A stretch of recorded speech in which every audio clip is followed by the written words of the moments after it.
A paz do Senhor, meu irmão, minha irmã. Aqui é o evangelista Lu Martins, e você está no Palavra Pura. Hoje nós vamos caminhar, com calma e com temor, por um dos capítulos mais fortes e mais mal compreendidos de todo o Novo Testamento. O capítulo 13 do Evangelho de Marcos. E a pergunta que vai guiar nosso coração é esta: como viver em tempos de fim sem entrar em pânico, sem cair em engano e sem esfriar na fé?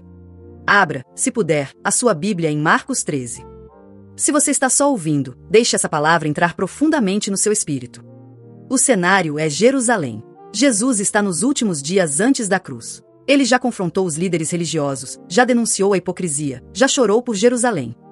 E Marcos nos mostra que esse discurso começa quando os discípulos, maravilhados, olham para o templo. Eles veem pedras enormes, uma construção impressionante, o símbolo máximo da religião de Israel. E um deles diz algo como: "Mestre, que pedras, que construções!" Ou seja, os olhos dos discípulos ainda estão presos naquilo que os homens constroem, na segurança visível, no que parece sólido. E então Jesus responde com uma frase que deve ter caído como um terremoto na alma deles. Ele diz que não ficará pedra sobre pedra que não seja derrubada. O que era orgulho nacional, o que era símbolo de segurança, Jesus diz: vai cair. Aqui já começa a nossa exegese. Jesus está falando, em primeiro lugar, de um juízo histórico real, concreto, que aconteceria algumas décadas depois, quando Jerusalém seria cercada por exércitos e o templo seria destruído no ano 70 depois de Cristo. Mas, ao mesmo tempo, a linguagem que Jesus usa aponta para algo maior, para o fim definitivo, para sua vinda em glória.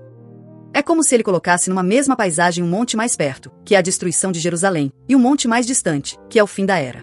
Quando você olha de longe parece uma coisa só, mas à medida que se aproxima percebe as distinções. Marcos 13 então se organiza mais ou menos assim, nos versículos 1 até 2, o anúncio da queda do templo. Depois, nos versículos 3 até 13, Jesus dá princípios gerais para o tempo entre a sua primeira e a sua segunda vinda. Não é só para os dias dos apóstolos, é a descrição de todo esse período em que a igreja vive na tensão entre o já e o ainda não. Em seguida, nos versículos 14 até 23, ele fala de uma grande tribulação associada à destruição de Jerusalém, mas que carrega ecos escatológicos, figuras que apontam também para tribulações futuras. Depois, nos versículos 24 até 31, temos a linguagem da vinda do Filho do Homem e da consumação de todas as coisas. Finalmente, nos versículos 32 até 37, Jesus deixa claro que ninguém, absolutamente ninguém, sabe o dia nem a hora, e então ele nos chama a vigilância contínua. Não curiosidade sobre datas, mas fidelidade no cotidiano. Agora, preste atenção nas palavras-chave que aparecem nesse discurso. Em Marcos 13, versículo 5, Jesus começa dizendo: "Vede que ninguém vos engane." Antes de falar de guerras, antes de falar de sinais nos céus, antes de falar de perseguição, ele fala de engano. A maior ameaça para a igreja não são as guerras em si, mas os falsos cristos, os falsos profetas, as falsas seguranças espirituais. Depois, no versículo 7, ele diz: "Quando ouvirdes de guerras e rumores de guerras, não vos assusteis." Essa é uma ordem direta: não entrem em pânico. Jesus não está dizendo que essas coisas não são sérias. Ele está dizendo: elas não estão fora do controle do meu Pai. Ainda no versículo 7 ele afirma: é necessário que assim aconteça, mas ainda não é o fim. Esse "é necessário" é uma palavra forte. Mostra que os abalos da história não são acidentes fora do radar de Deus, fazem parte de um plano soberano que conduz todas as coisas para a vinda do Rei. No versículo 10, ele solta uma bomba espiritual para nossa mentalidade escatológica. Importa que o Evangelho seja anunciado primeiro entre todas as nações. Para Jesus, o centro da escatologia não é curiosidade, é missão. Antes de satisfazer preguiça espiritual com cronogramas, ele desperta a igreja para a tarefa de levar as boas novas até os confins da terra. No versículo 13, ele diz: "Sereis odiados de todos por causa do meu nome, mas quem perseverar até o fim será salvo." Perseverança, aqui, não é perfeição sem falhas, mas uma fé que, apesar das quedas, não abandona Cristo, não nega o nome de Jesus, não se vende por conforto. E nos versículos 33 até 37, a palavra que se repete como um sino tocando é: vigiai. Vigiai, porque não sabeis quando virá o dono da casa. Vigiai, para que vindo de improviso, não vos ache dormindo. A ideia central exegética de Marcos 13, então, é algo assim. Jesus revela que, ao longo da história, tanto o povo de Deus quanto as nações passarão por grandes abalos, mas isso não deve produzir pânico, nem paralisia, nem sensacionalismo. Deve produzir discernimento contra o engano, fidelidade em meio à perseguição, foco na missão e vigilância confiante até a sua volta. Vamos aprofundar um pouco mais essa leitura, deixando que a própria Escritura interprete a Escritura. Quando Jesus fala em Marcos 13, versículo 26, que verão o Filho do Homem vindo nas nuvens, com grande poder e glória, ele está ecoando diretamente Daniel 7. Em Daniel 7, o profeta vê alguém como um filho de homem vindo com as nuvens dos céus e recebendo domínio, glória e um reino que jamais será destruído. Jesus está se identificando com essa figura. Ele não é apenas um profeta que prevê o fim, ele é o rei messiânico que recebe o reino eterno. Quando ele menciona, no versículo 14, a abominação da desolação, isso nos leva de volta a Daniel 9 e Daniel 12, onde se fala de tempos de angústia, de profanação do santuário, de algo ou alguém que causa desolação em lugar santo. Historicamente, isso teve um cumprimento nos dias de Antíoco Epifânio, antes de Cristo, e depois, de forma ainda mais intensa, no cerco romano e na destruição de Jerusalém. Mas a linguagem também aponta para padrões que se repetem, poderes que se levantam contra Deus, que zombam do sagrado, que perseguem o povo do Senhor. Quando Marcos registra que o sol escurecerá, que as estrelas cairão, que os poderes do céu serão abalados, ele usa uma linguagem profética que já aparecia em Isaías 13 e Isaías 34. Lá, essa expressão de sol escurecendo e estrelas caindo é usada para falar de julgamentos históricos sobre nações específicas, como Babilônia e Edom. Isso nos ensina que a Bíblia muitas vezes fala dos juízos de Deus usando uma linguagem cósmica, simbólica, para mostrar a gravidade da queda de impérios, de estruturas, de tudo aquilo em que os homens colocam sua confiança. Então, quando ouvimos Jesus em Marcos 13, precisamos segurar as duas coisas. Sim, há um juízo histórico concreto sobre Jerusalém, e sim, há um juízo final e uma vinda literal do Filho do Homem em glória. E, ao mesmo tempo, a linguagem dos astros caindo nos lembra que, na perspectiva de Deus, a queda de um império pode ser tão significativa quanto se o próprio céu estivesse desmoronando. Se olharmos para os paralelos em Mateus 24 e Lucas 21, a imagem fica ainda mais clara. Lucas 21 versículo 20 diz: Quando virdes Jerusalém cercada de exércitos, sabei que é chegada a sua desolação. Lucas interpreta de forma mais histórica aquilo que Marcos chama de abominação da desolação. Ou seja, os cristãos do primeiro século que ouviram essa palavra de Jesus e viram Jerusalém cercada entenderam: é hora de fugir, é hora de obedecer ao que o Senhor disse. E a história nos mostra que muitos discípulos fugiram para as montanhas, poupando assim suas vidas, enquanto a cidade era destruída. Mas a lição não para no primeiro século. Em Atos capítulo 1, versículos 6 até 8, os discípulos ainda perguntam para Jesus ressuscitado: Senhor, restaurarás tu neste tempo o reino a Israel?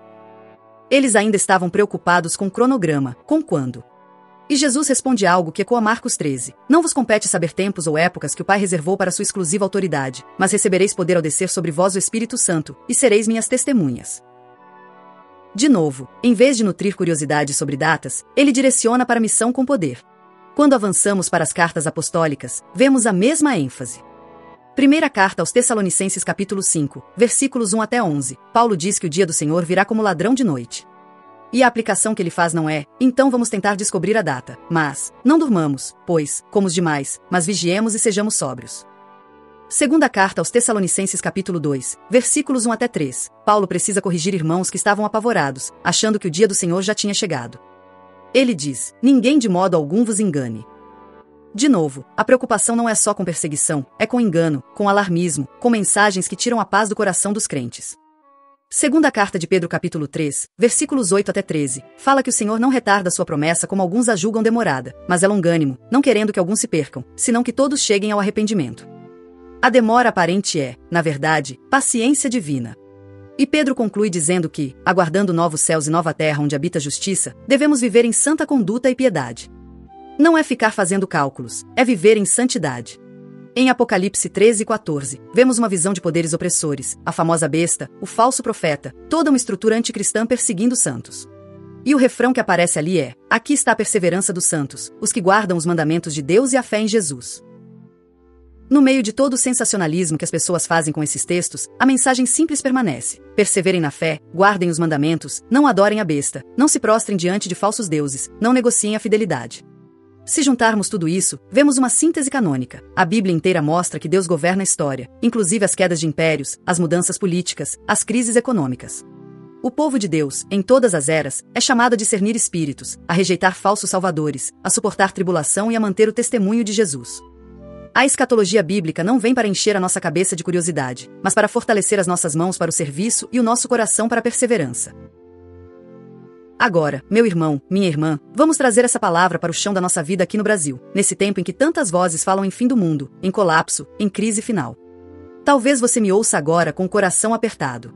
Você vê notícias de guerras, rumores de guerras, pandemias, crises econômicas, polarização política, violência, corrupção, e pensa: pastor, parece que está tudo desmoronando. É o fim. O que vai ser dos meus filhos? O que vai ser do Brasil? E Jesus, em Marcos 13, olha para você hoje e diz: quando ouvirdes de guerras e rumores de guerras, não vos assusteis. É necessário que assim aconteça, mas ainda não é o fim. Perceba, ele não promete um mundo estável até a sua volta. Pelo contrário, ele diz que ouviríamos de nação se levantando contra nação, reino contra reino, terremotos em vários lugares, fomes. E ele ainda chama tudo isso de princípio das dores. Então a primeira aplicação é esta: não se surpreenda, não trate como anormal aquilo que Jesus já disse que aconteceria. Isso não significa insensibilidade, mas significa que o cristão não pode ser refém do pânico que domina o mundo. Em tempos de mídia 24 horas, de redes sociais, de canais que vivem de sensacionalismo, você precisa aprender a diferenciar informação de pânico. Informação você recebe, ora, discerne. Pânico você consome como entretenimento, compartilha sem filtrar, alimenta o medo dos outros e enche seu coração de ansiedade desnecessária. Quantas vezes, nos últimos anos, você recebeu vídeos, áudios, mensagens falando: é agora, é o fim, é tal profecia, é tal data, é tal conspiração? Irmão, irmã, Jesus disse: vede que ninguém vos engane. Isso inclui também não ser enganado por um espírito de medo disfarçado de zelo escatológico. Uma prática diária concreta que eu quero te propor, à luz de Marcos 13, é esta. Toda vez que você ouvir uma notícia alarmante sobre o mundo, sobre o Brasil, sobre economia, guerra, crise, antes de compartilhar, antes de comentar em tom de desespero, pare e ore: Senhor, o Senhor já sabia disso. O Senhor anunciou que ouviríamos essas coisas. Como o Senhor quer que eu viva hoje, à luz disso? Essa simples oração tira você da posição de vítima da notícia e coloca você na posição de discípulo em missão. Porque, lembre, importa que o Evangelho seja anunciado primeiro entre todas as nações. Quando você pensar no futuro do Brasil, lembre-se, nenhuma nação é o centro do plano de Deus. O centro é o reino do Filho do Homem, é o governo de Jesus à direita do Pai. O Brasil é importante, sim, nós amamos nossa pátria, oramos por ela, choramos por ela. Mas o reino de Deus não depende da estabilidade política brasileira, não depende de quem está sentado na cadeira em Brasília. A nossa segurança não está em quem está no Planalto, está em quem está sentado à direita do Pai, intercedendo por nós. Isso liberta você de um tipo de idolatria política que tem tomado muitos corações evangélicos no nosso tempo. Quando Jesus fala de falsos cristos e falsos profetas em Marcos 13, não pense apenas em uma pessoa dizendo claramente: eu sou Jesus reencarnado. Pense também em todo líder, todo discurso, toda ideologia que se apresenta como salvador absoluta, especialmente quando misturada com linguagem religiosa. Cuidado com líderes que prometem segurança política total para o Brasil em nome de Jesus, como se o Cristo vivo dependesse de um projeto humano para governar. Cuidado com discursos que colocam a esperança máxima em alianças políticas, leis humanas, arranjos de poder, e não na pregação do Evangelho e na transformação de corações. Um critério prático: falsos cristos e falsos profetas, especialmente no campo escatológico, costumam minimizar a cruz, exaltar prosperidade ou poder terreno e alimentar medo para manter controle. Eles falam muito de inimigos, de ameaças, de conspirações, e pouco de arrependimento, de santidade, de amor ao próximo, de carregar a cruz diariamente. Perceba se a mensagem que você consome sobre o fim dos tempos te leva a mais amor, mais humildade, mais serviço, mais zelo pela santidade, ou se te deixa mais paranoico, mais raivoso, mais agressivo com quem pensa diferente. O verdadeiro ensino escatológico nos leva a amar mais a Cristo e a amar mais as pessoas, não a produzir histeria e ódio. Jesus disse que o Evangelho tem que ser anunciado entre todas as nações antes do fim. Então, em vez de gastar horas brigando em comentários na internet sobre pré, pós ou meio tribulação, sobre quem é a besta, sobre qual é o chip, talvez a pergunta de Jesus para você hoje seja: quem, na sua rua, no seu trabalho, na sua família, ainda não ouviu claramente o Evangelho da Graça? Talvez você saiba de cor teoria sobre cronogramas proféticos, mas não sabe o nome do vizinho do apartamento ao lado. A palavra nos empurra para a missão: mais tempo orando pelos perdidos, mais tempo discipulando novos convertidos, menos tempo em debates infrutíferos que só inflam o ego e esfriam o amor. De forma bem prática, peça ao Senhor agora mesmo que traga à sua mente uma pessoa pelo nome. Pode ser alguém da sua família, alguém do seu trabalho, alguém da sua vizinhança. Assuma hoje, diante de Deus, o compromisso de orar diariamente por essa pessoa e, nesta semana, buscar uma oportunidade intencional para falar de Cristo para ela. Não com pressão, não com manipulação, mas com amor, com clareza, com testemunho sincero. Isso é viver Marcos 13, versículo 10 na prática. Jesus também falou, em Marcos 13, versículo 13, que seríamos odiados de todos por causa do nome dele. Isso não significa que todo mundo em toda parte vai te odiar pessoalmente, mas que o sistema deste mundo, em geral, rejeita a lealdade absoluta a Cristo. No Brasil, talvez essa hostilidade apareça na forma de zombaria à sua fé, de excluir você de certas rodas porque você não participa de práticas corruptas, de te chamar de fanático porque você decidiu viver em pureza sexual, de te achar radical porque você não negocia princípios. Quem perseverar até o fim será salvo, disse Jesus. Perseverança aqui é mais do que um sentimento, é uma série de pequenas fidelidades diárias. É fazer um culto doméstico simples com a família, mesmo cansado, mesmo sem grandes recursos, mas crendo que a palavra não volta vazia. É ser honesto no trabalho quando todos te incentivam a dar um jeitinho para ganhar mais. É manter pureza nos relacionamentos, fugindo da pornografia, da traição, das conversas impróprias, mesmo quando o ambiente inteiro normaliza essas coisas. É continuar congregando, mesmo depois de ter visto escândalos, feridas, falhas em líderes, porque a sua fé está em Cristo, não nos homens. Talvez você caia algumas vezes nesse caminho. Talvez você tenha momentos de fraqueza, de desânimo, de pecado. Perseverar até o fim não é nunca cair. É, pela graça, sempre se levantar, sempre voltar para a cruz, sempre se arrepender, sempre recomeçar aos pés do Senhor. Em tudo isso, uma pequena pérola acionável para hoje, que resume boa parte do que Marcos 13 nos ensina, é esta frase. Em vez de perguntar quando vai acabar, pergunte como posso ser fiel hoje onde Deus me colocou. Essa é a pergunta que muda o foco da curiosidade para a obediência. No final do seu dia, antes de dormir, faça uma breve oração e pergunte ao Espírito Santo: Senhor, hoje eu vivi mais com medo do fim ou mais fiel ao Senhor? Deixe o Senhor ajustar o seu coração. Agora, meu irmão, minha irmã, nós precisamos enxergar como tudo isso aponta para o coração do Evangelho. Marcos 13 não é apenas um mapa de eventos futuros, é uma janela para o coração de Jesus. Ele não é um pregador de desgraças de longe. Ele é o Cordeiro que vai, ele mesmo, enfrentar o juízo no nosso lugar. Perceba a ordem dos acontecimentos. Antes que Jerusalém fosse destruída, antes que o templo fosse arrasado, o verdadeiro templo de Deus, o corpo de Cristo, foi entregue na cruz. O juízo que pairava sobre nós caiu sobre ele. Em certo sentido, a maior tribulação já começou na cruz e na ressurreição. Ali, os poderes deste mundo foram desmascarados, o príncipe deste mundo foi julgado, a vitória decisiva foi conquistada. Quando Jesus ressuscita e se assenta à direita de Deus, a história já está decidida. O fim já está garantido, ainda que os detalhes do caminho não nos tenham sido revelados. Isso significa que, se você está em Cristo, você já pertence ao reino que não pode ser abalado. Hebreus nos lembra que nós recebemos um reino inabalável. Enquanto tudo neste mundo treme, o trono de Jesus não se move 1 milímetro. Então, quando falamos em perseverar, em vigiar, em não se assustar, isso não é uma lista de obrigações para tentar conquistar o amor de Deus. É uma resposta de quem já foi amado, já foi perdoado, já foi selado pelo Espírito Santo. Em Cristo, você não vigia para tentar se salvar pelo seu esforço, você vigia porque ama. Nossa vigilância não é neurose, é saudade. É como alguém que ama profundamente e permanece acordado, ansioso pelo retorno do amado. A pergunta não é: será que eu vou conseguir ser fiel o suficiente para Jesus me amar? A pergunta é: se ele já me amou a ponto de enfrentar a cruz, como eu poderia viver distraído, anestesiado, dormindo espiritualmente?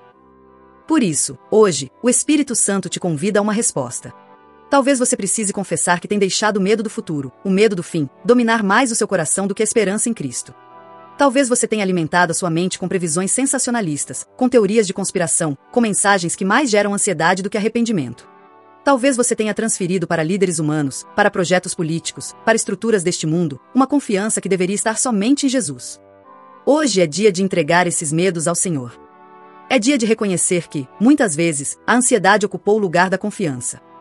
É dia de pedir ao Espírito Santo que reoriente seu olhar, do noticiário para a palavra, da curiosidade para a obediência, do pânico para a perseverança em amor.